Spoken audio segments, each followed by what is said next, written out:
Unemployed people look for work. They want to work. They don't want to be unemployed. The jobs aren't there. The only bad job, the finance minister said the other day, is not having a job. Well, today the government made it clear if you don't have a job and you're on EI, well, that's no good either.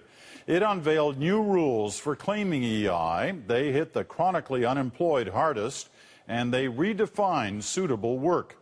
But some see a big problem with the plan. Unemployed people look for work. They want to work. They don't want to be unemployed. The jobs aren't there.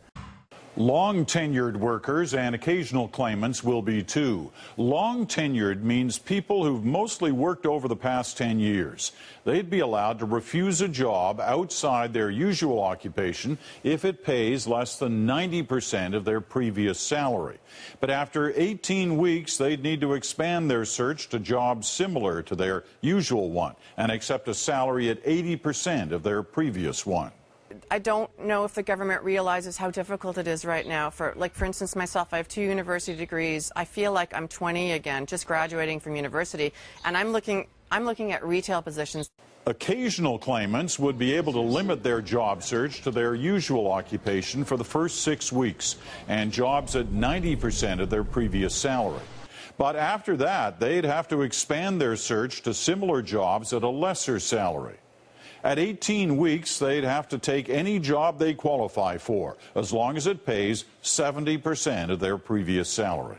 Finding a job actually is a full-time job. I know a lot of people don't know that, but it takes a lot of time to find something. Lori mentioned commute times, too. A commute time to get to a job is going to be considered reasonable if it's 1 hour from home, longer if you live in a major city. The only thing I could see being a problem would be the travel expenses, and then I could see if you had kids and stuff like that. These changes are not about forcing people to accept work outside their own area, nor about taking jobs for which they are not suited.